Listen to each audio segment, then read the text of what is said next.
आरोपीने फिर्यादीस नीट परीक्षा व्यवस्थापित करण्याचे आणि सदर परीक्षेत फिर्यादीच्या मुलास 600पेक्षा जास्त गुण मिळतील असे खोटे आश्वासन देऊन त्यांच्याकडून वेळोवेळी एकूण 1,10,00,000 रुपये घेतले होते। तथापि सदर नीटच्या 2 परीक्षांनंतर फिर्यादीच्या मुलाला आरोपीने दिलेल्या आश्वासनाप्रमाणे गुण मिळाले नसल्याने फिर्यादीने आरोपीस वरील रकमेची मागणी केली असता त्याने केवळ त्यांना 10 लाख रुपये परत केले।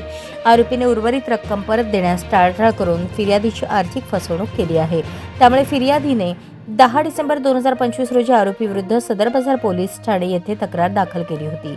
पोलिसांनी भारतीय न्याय संहिता 2023 चे कलम 316(2), 318 4, 351(2) प्रमाणे गुन्हा नोंद केला आहे।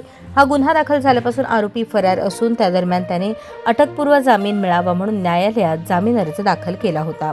सदर जामीन अर्जास जिल्हा सरकारी वकील डॉक्टर प्रदीप सिंग राजपूत यांनी तीव्र विरोध करून असा युक्तिवाद केला की गुन्ह्याचे स्वरूप गंभीर असून आरोपी अद्याप फरार आहे आणि गुन्ह्याचा तपास सुरू आहे।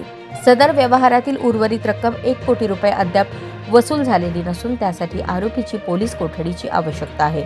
आरोपी जामिनावर सुटला तर फिर्यादीच्या पुराव्यांनिशी छेडछाड करण्याची आणि फरार होण्याची देखील शक्यता नाकारता येत नाही। त्यामुळे आरोपीचा अटकपूर्व जामीन अर्ज नामंजूर होण्याबाबत विनंती केली। अभियोग पक्षातर्फे करण्यात आलेला हा युक्तिवाद ग्राह्य धरून SV केंद्रे तदर्थ अतिरिक्त जिल्हा व सत्र न्यायाधीश सोलापूर यांनी आरोपीचा अटकपूर्व जामीन अर्ज फेटाळून लावला।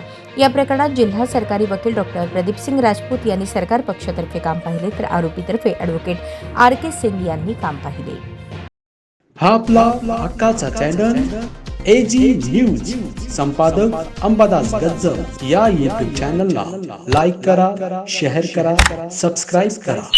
संपर्क 94 92 37 68 92।